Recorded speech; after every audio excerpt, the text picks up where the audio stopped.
लोग गौर करेंगे।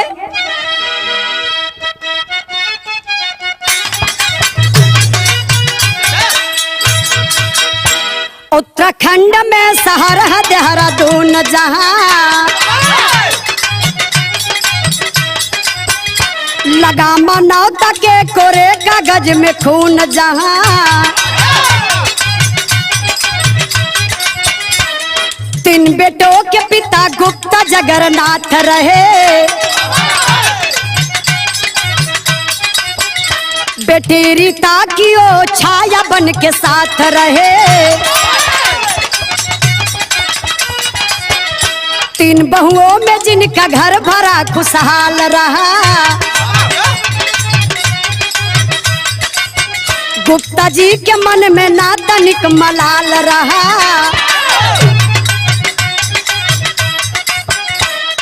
ब्याही रीता उसका बिगड़ा जिन जरूर रहा।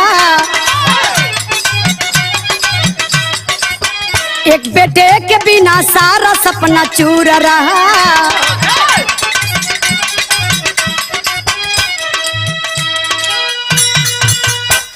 ए बाबू, कहानी कहां से निकल गई?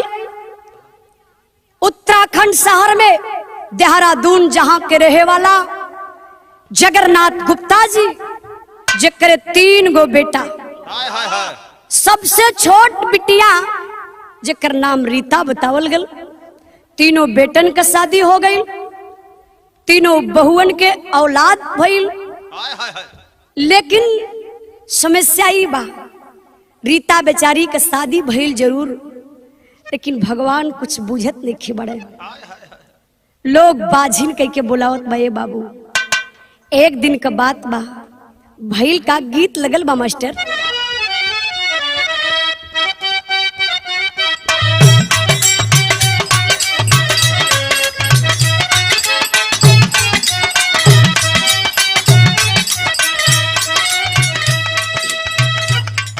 और जो है बा,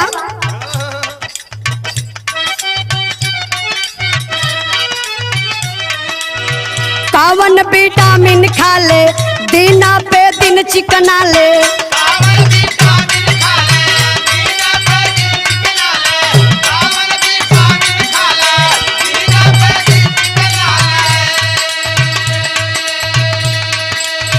कावन विटामिन खा ले, दिना पे दिन चिकना ले। तो एकर कमर के तरजुई के पाला रा डोले धीरे धीरे।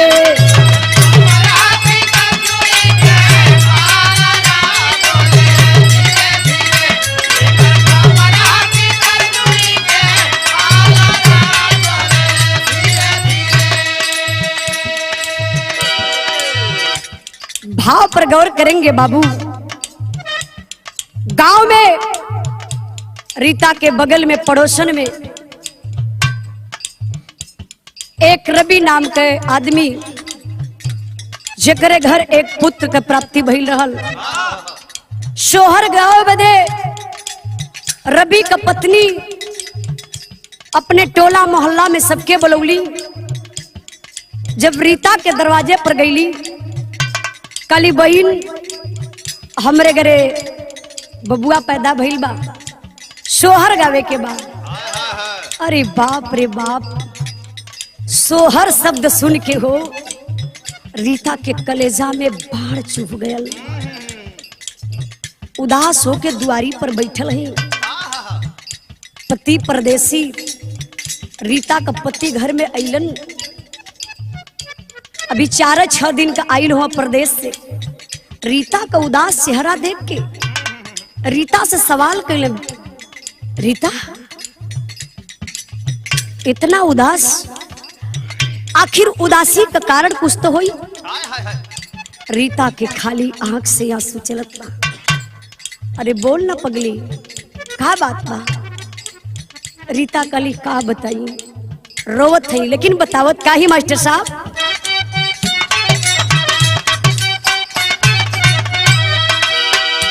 सोरहो सिंगरवा देहला, काजर से नुरवा दिहला।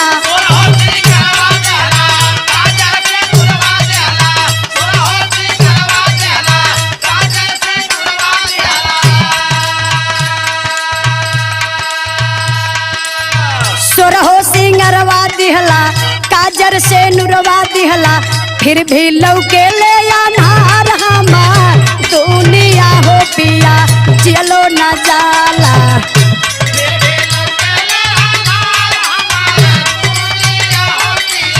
चलो न जाला।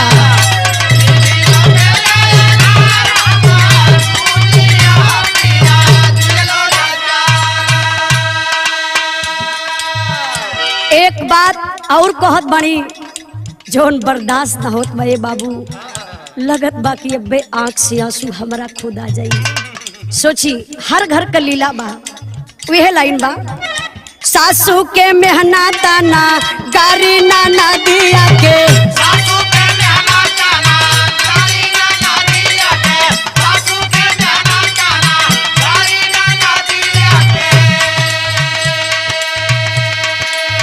सासू के मेहना ताना गारी नाना दिया के, तो रोज बोले ले को बोले देवा रानिया हो पिया सहलो न जाला।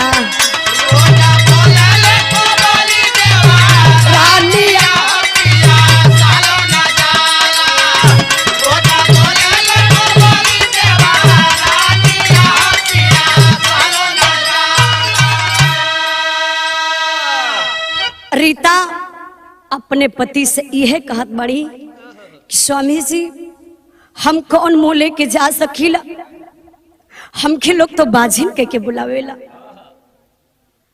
हम ना जाई। शुभ में अशुभ लोग हमके देख के मानी कि बजनिया आ गई, हमके जाए के मन नहीं खे करता। लेकिन वाह, एक पति के देखल जा अपने दुल्हन के कैसे समझावत हुए। हर पति का ऐसा सोच होके के चाहिए बाबू। कैसे मास्टर साहब, वह गीत का लाइन बा,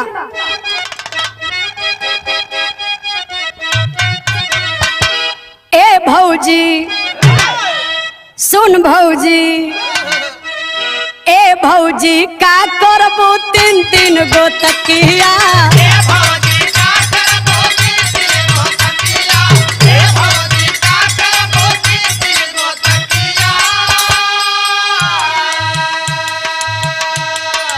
लगवा देवरवा बतावा तनी बतिया, लगवा देवरवा बतावा तनी बतिया, ए भौजी का करबू तीन तीन गो तकिया, ए भौजी का करबू तीन तीन गो तकिया, क्या बात है, करबू तीन तीन गो तकिया। रीता का पति रीता के बाबू कैसे समझावत हुआ, क्या बात है, सबर वाली सोरिया पतालपुरी जाले, सबर वाली सोरिया पतालपुरी जाले, सबर वाली सोरिया पतालपुरी जाले। सुख दुख के नैया प्रभु के हवाले, सुख दुख के नैया प्रभु के हवाले, सबर वाली सोरिया पतालपुरी जाले।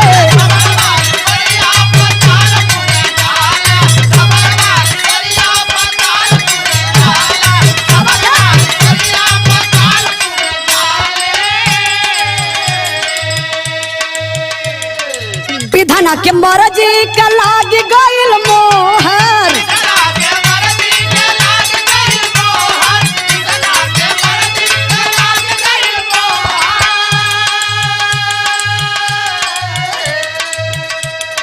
रीता के अंगने गवाए लगल सोहर,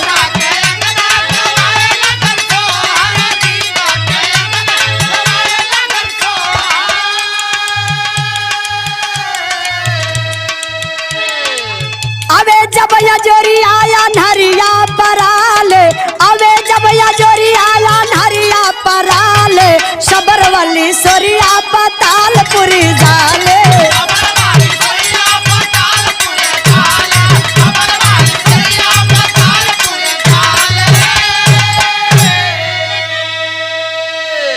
देखे रीता का पति है, कला कह गए पागल रीता, अरे पगली पहले तू अपने आंख के आंसू पोछ।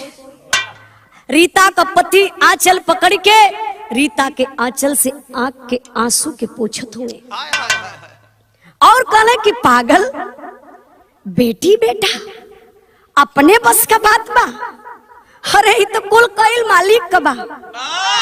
मालिक जब चाहिए तो हमानो के बुझिए, हमानो के बेटी बेटा होई, अगर ना होई तो फिर कहा हम तो ना कुछ कहत बनी। अगर हम कुछ कही तो तोके तकलीफ होके के चाहिए। रीता के थोड़ा से साहस मिलल, फिर भी उस सास ननद का ताना बाबू बर्दाश्त ना होत बा हो। सुबहिया का कोई रास्ता में देख ले तो यह कहा देखा बझनिया आवत बा, हमार पूरा दिन खराब हो जाई। यह बतिया रीता के बार बार चुभत रहल, लेकिन मालिक का महिमा देखे वही अइला में रीता के गर्भ हो गया। समय बीते लगल, 9वां महीना लगल बा, भगवान बेटा पैदा केलन। जब बेटा पैदा भैल दुआरे बधाई गीत गवात बा। धीरे धीरे समय बीतल बा, एक प्लान रखल गया। रीता का मम्मी सोचली, कहली कि रीता बबुआ का जन्मदिन तो 4 साल तू मनौलू, हमार मन करत बा कि बबुआ 5 साल का हो गई। अबे बेटा का जन्मदिन हमरे घरे मनावल जाई। ए बाबू जब धीरे धीरे बबुआ 5 साल का भैल बा तब भैल का मास्टर साहब गीत लगल बा।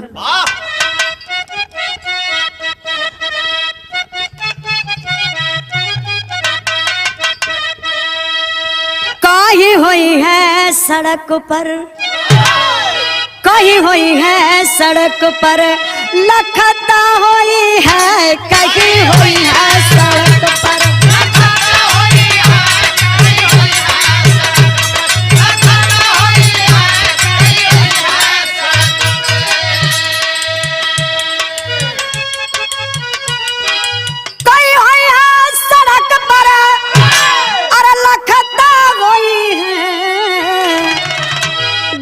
गले के रुमलिया, गले डाल के रुमलिया हंसता होई है, गले डाल के रुमलिया हंसता होई है, गले डाल के रुमलिया हंसता होई है, गले डाल के रुमलिया। नहीं हरवै से, अरे नहीं हरवै से दौरा सजलाया रे,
सभी लोग खुश बा कि वाह। अरे देखबा हो रीता के जब जब जन्मदिन रीता के लड़का का मनावल गईल तो नैहरे वाला बड़ा संभारल है। और सच में तीनों भाई बड़ा संभारत रहला, लेकिन धीरे धीरे जब समय बीतल हो 5वां साल पूरा हो गई, रीता के नैहर में प्लान पूरा हो गई बा कि अब की बार ए बच्चा का यहाँ जन्मदिन मनावल जाई। पूरी तैयारी में भयल का मास्टर साहब। खुशी किसी की, खुशी किसी की किसी के दिल में नफरत बनके जलती है। खुशी किसी की किसी के दिल में नफरत बनके जलती है। और रिश्ते में आंच तब आ जाए जब नीयत कभी बदलती है। फूल फुलौना गुब्बारे से, फूल फुलौना गुब्बारे से आंगन घर है द्वार सजा, झिलमिल लाइट जले मरकई नया ड्रेस परिवार सजा। उस उड़ती खुशी के फब्बारे में, अरे उस उड़ती खुशी के फब्बारे में सपना सारा बिखर गया। एकाएक है संकट आया, मिले न बच्चा किधर गया। बाबू हो सजावट सज गेल बा, बढ़िया मरकरी लगल बा, बहरे डीजे बजता, डीजे पे लोग डांस करत बा, केक सजा के रख गइल बा, सबही लोग अपन नया नया कपड़ा पहन के तैयार भइल बा कि अब केक काटे के बा। केक काटे का बेला आइल बाबू हो, भयल का तेरी का लाइन में मास्टर साहब।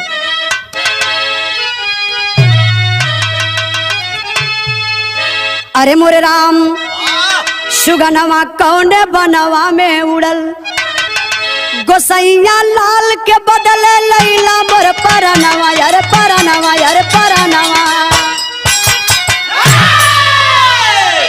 ए बाबू अचानक ऐसा संकट आ गया, जिस बच्चे का जन्मदिन है वो बच्चा ही गायब हो गया। गजब हो गया, पता नहीं चल रहा है किधर गया बच्चा। रीता पागल हो जाती है और लोगों के सामने बाबू रोने लगती है और रो करके कहती है क्या,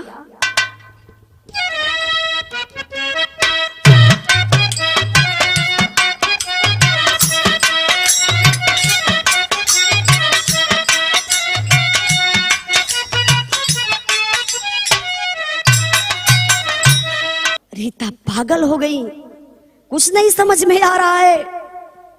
एक एक लोगों से हाथ जोड़ करके कांपती हुई रीता पूछती है, भैया बाबू काला जूता, गले में एक रुमाल बा, सफेद शर्ट बा, हाफ पैंट बा, सारी लइका का हुलिया बताओ थी।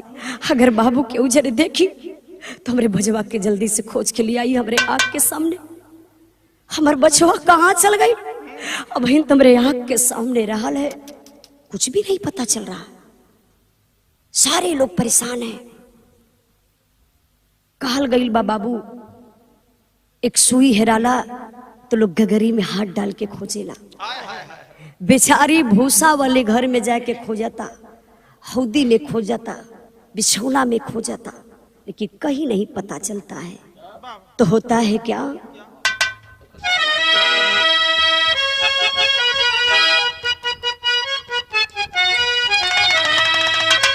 तर्ज से बढ़िया भाव बा, क्या रक्षा न बारे में गईले, क्या रक्षा न बारे में गईले, विपत मेरा राई,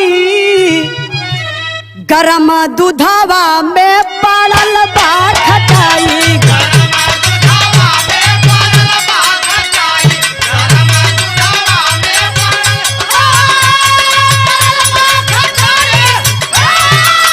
अरे जिया बहादुर क्या बात है, गरम दूधवा में पड़ल बा खटाई,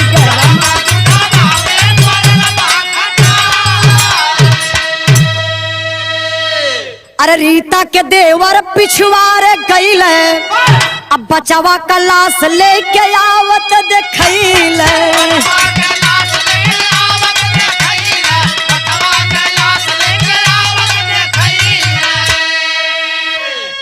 यार मुंह में करेजा गयल सब कर आई, गरम दूधवा में पड़ल बा खटाई, गरम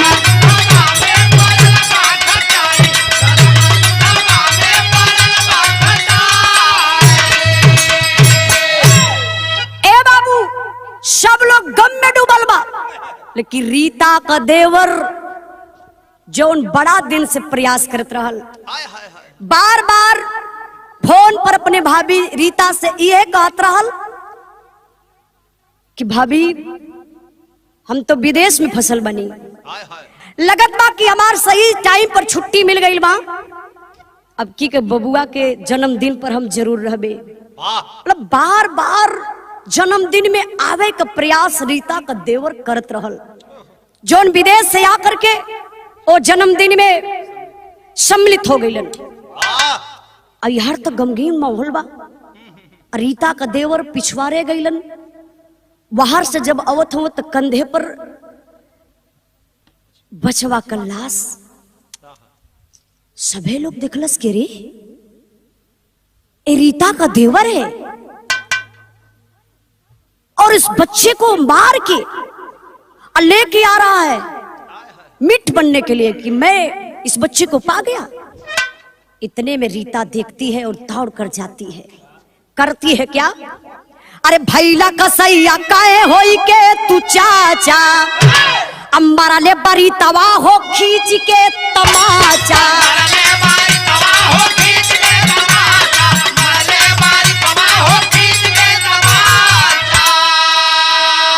अरे कोखिया में देहला, अरे कोखिया में देहला तू योगियो लगाई, गरमा दूधावा में पड़ल बा खटाई।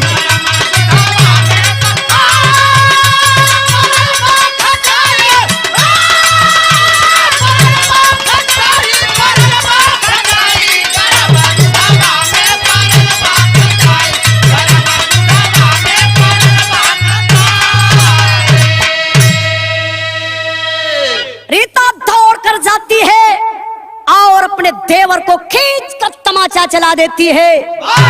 अरे पापी नीच कसाई, दुश्मनी तो हमसे करना चाहिए था। मेरा बेटा मासूम क्या बिगाड़ा था? बार बार तू फोन पर यही कहता था भाभी मैं जन्मदिन में सम्मिलित जरूर होऊंगा। तू इसीलिए आया है। जब रीता मारती है जितने रिश्तेदार लोग जुटे हैं सभी लोग एकत्रित हो जाते हैं और करते हैं क्या मास्टर साहब?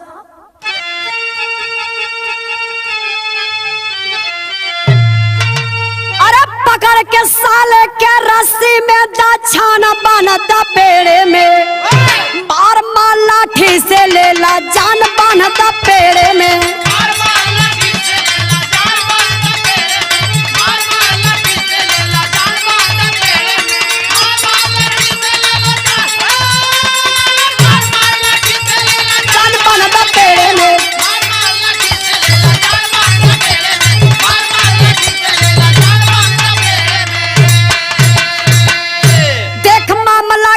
पहुंचल थाने में खबरिया हो, थानेदार राजेश्वर पहुंचे ले अपन लश्करिया हो। अरे पहुंचे जब घटना के स्थान बनता पेड़े में, देखे सभी सिपाही देखे ध्यान बनता पेड़े में। ए बाबू जितने लोग वहां जुटे थे सब लोगों ने मिलकर के प्लान बना लिया। इस साला गद्दार है, एक मासूम बच्चे की हत्या कर दिया। तो ऐसे पापी को जीना इस धरती पर धिक्कार है। सभी लोग मिलकर के पकड़ लेते हैं और एक पेड़ में बांध करके हाथ पीछे कर देते हैं। लाठी डंडा से बाबू पिटाई करते हैं और रीता का देवर बोलता है भाभी मैं गलत नहीं हूं, मेरी बात तो सुन सकती है। अरे मैं गया था बच्चा को खोजने, बाबू को मैंने पाया और लेकर वहां से चला आया। क्या मेरी गलती है? मर जाऊंगा, मत मारिए मत मारिए, मुझे बहुत चोट लग रही है। फिर भी गांव के लोग नहीं मानते हैं। एक बुजुर्ग इंसान था जो बहुत बड़ा विद्वान था। वो सोचा यार मार खा रहा है, इतने मार पर सिर्फ एक ही आवाज निकल रहा है मैं नहीं गलत हूं, मैं नहीं गलत हूं। तो किसी को मारने से पहले एक बार उससे तो पूछ लेना चाहिए। वो चोरी से जाकर के थाने पर खबर दे देता है और थानेदार जब मौके पर पहुंचते हैं तो होता है क्या मास्टर साहब?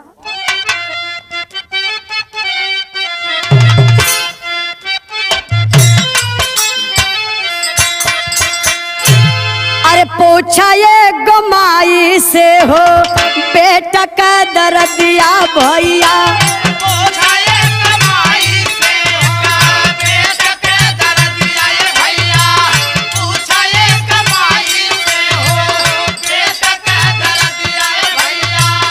कोखिया का जयकार है लायल बादुला,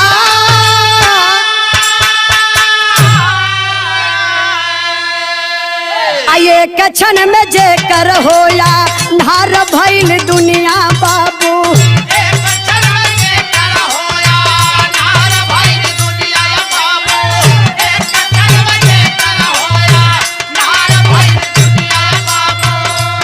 कैसे उतरी दाना पानी कैसे यहाँ,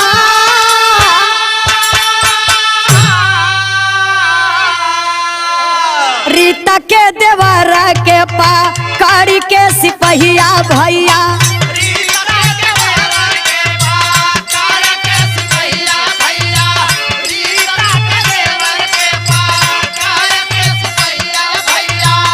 हाथ गोड़ बांध दिहला जलवई में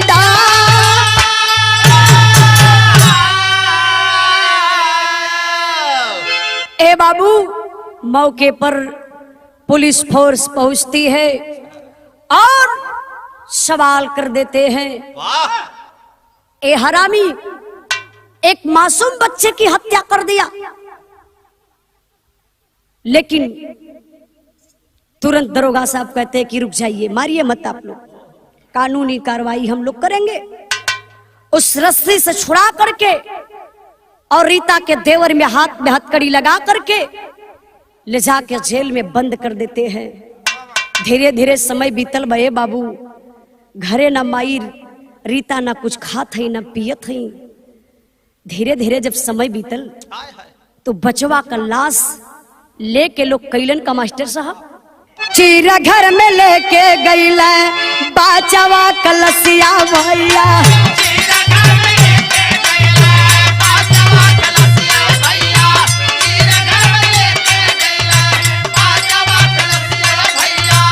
डॉक्टर भीतर लेके पहुंचा अपना वजह,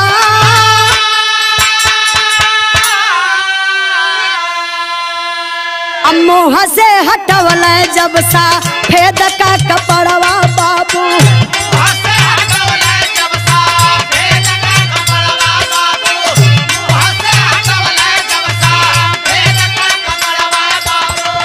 सुगनिया सूरत जाबा देखल निहार,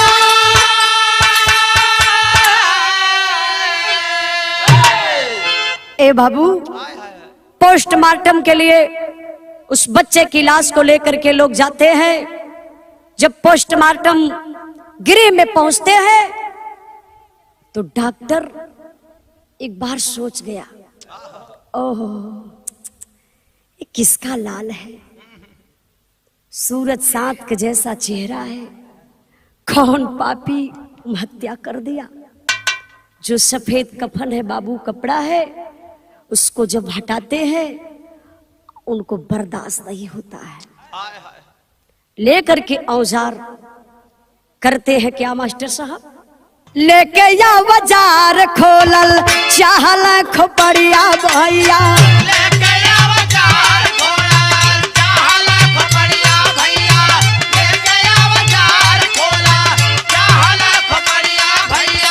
ये करे के चिहुकल देखा अखिया पसा,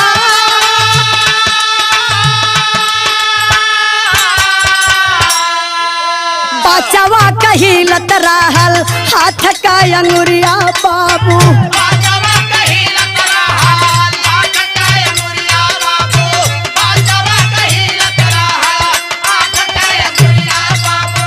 पूरा हॉस्पिटल में मचल हाहाकार,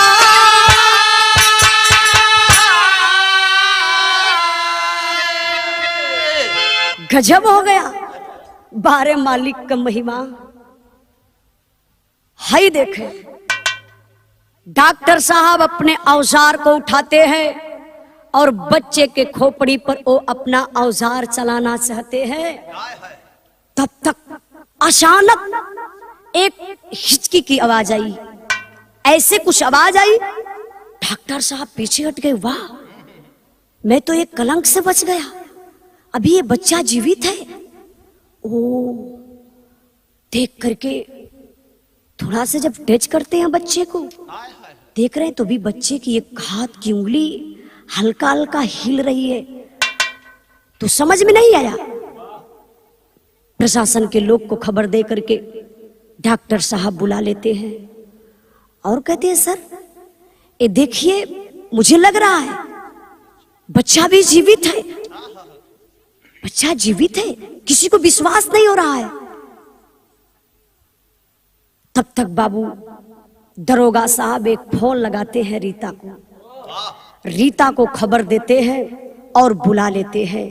रीता के साथ रीता के मायके के लोग, रीता के ससुराल के लोग, सारे लोग जब वहां पहुंचते हैं, अब देखिए सारे लोग जब सामने प्रकट होते हैं तो बचवा का इलाज भइल।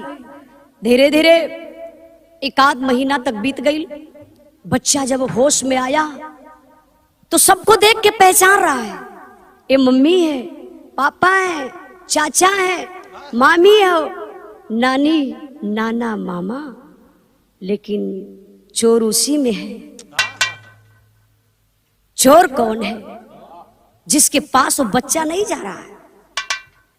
सबको बारी बारी से बुलाया गया और बच्चे को गोद में दरोगा साहब दे रहे हैं। बच्चा अपनी मम्मी से जा करके चिपक जाता है। मम्मी बाहर गई, पापा से चिपक गया। चाचा को बुलाया गया जो इतना मार खाए थे, चाचा भी आया, चाचा से भी चिपक गया। दरोगा साहब समझे कि अरे कुछ तो है राज, लगता है कि दाल में कुछ काला है। चाचा को भी बाहर कर देते हैं। बारी बारी से तीनों मामा को बुलाए, मामी को बुलाए, तो मामी के पास अपने वो बच्चा नहीं जाता है। देख करके रोने लगा और चिल्ला चिल्ला के भागल चाहत में बचवा। दरोगा साहब समझ गए इसकी मामी, सारा खेला इसी का है। महिला पुलिस फोर्स को बुलाते हैं और महिला पुलिस मार करके पूछना शुरू करती है। तो जो बीच वाली मामी है वो बताती है कि सर गलती हो गई, गलती हो गई, गलती हो गई सर। जब जब कोनो पर्व त्योहार पड़त रहल तो घर का सारा धन मम्मी पापा मिलके, तीनों भाई मिलके इनके घरे पहुंचा देते रहलन। चाहे तीज हो, चाहे रक्षाबंधन हो, चाहे खिचड़ी का त्योहार हो, चाहे होली का त्योहार हो, हर पर्व पे अपने घर का धन जब जाए तो थोड़ा सा मेरे दिल में लगे कि इतने में अपने बेटी बेटा का हम लोग तो शादी मिलके कर ले। एक के चलते हम बचवा के मारल चाली साहब। तब तक महिला पुलिस फोर्स खींच करके एक तमाशा देती है। अरे पापिन, तूने धन के लालच में आकर के, तू तो भी किसी की बेटी है। अगर तेरे बेटे के साथ तेरी भाभी अगर ऐसा करती तो कैसा तुझे लगता? गड़गड़ाए के कांपत व उपपिनिया खड़ी बा। तब तक रीता आ जाती है और कहती है दरोगा साहब एक मिनट, एक मिनट, भौजाई हमार ही सवाल बा। का सवाल बा? माई के मुअले पर, माई के मुअले पर नैहर नगरी में भौजाई हो, ननद के खातिर नैहर में हो खैली दूसरी माई हो। वही तरह बदनाम रिश्ता, वही तरह बदनाम रिश्ता ननद और भौजाई के नफरत में का पा गईलू कि कैलू काम कसाई के। हे भौजी, इतो रिश्ते बदनाम बननत भौजाई का कहा तो के मिल गया। सुना भाभी, जा शादी ब्याह पर्व संकट में ना आईब हम, मर जाइब तोहरे नगरी में मुंह कबो दिखाईब ना। जात बनी जा, मर जाइब लेकिन नैहर में कभी मुंह दिखावे ना आई। लेकिन कहल गई बा ए बाबू, लोग एक ठे कहावत कहेला कि नैहर भरसाए कबो छूटल के उके नहीं खे। रीता एक बात और कहली पूरी पब्लिक के बीच में, आई हमार जवन लाइन बा इस सबके बदेबाज और कलेजा के छू ले। हर ननद भौजाई ध्यान से मेरे ए लाइन के सुनी है। कौन लाइन बा मास्टर साहब?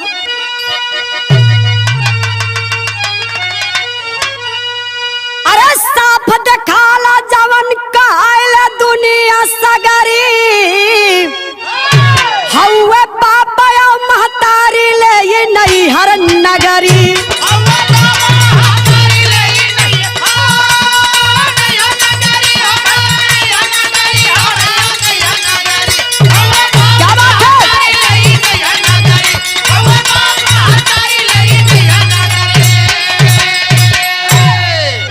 नदी की बेटी जब मनिहा भौजाई, भौजी के भी ननदी जब की मनिहा अपन माई, होई ना कमजोर तब रिश्ता कर सरी, हौवे बाप या महतारी ले ये नैहर नगरी।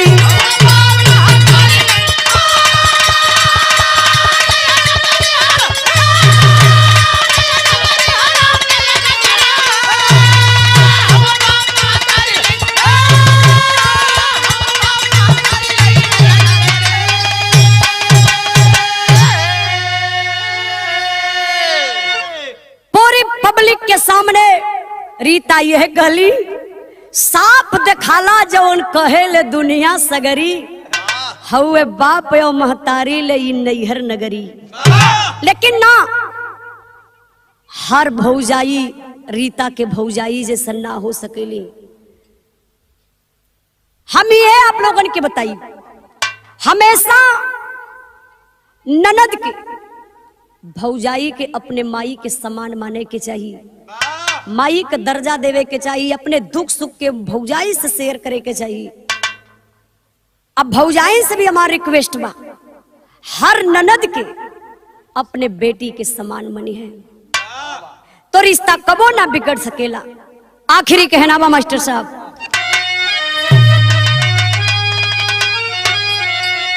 गुरु बिहारी गुरु गणेश गुरु राम लाल गुणकारी,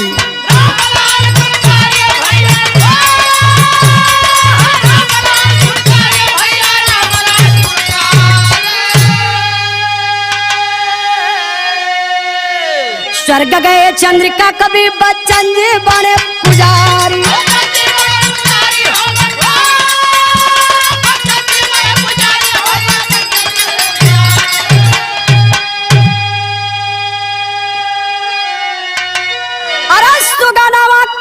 बनवा में उड़ल उजाला प्यारे लाल नक्का में आई धनवा, सुगनवा कवन बनवा में उड़ल।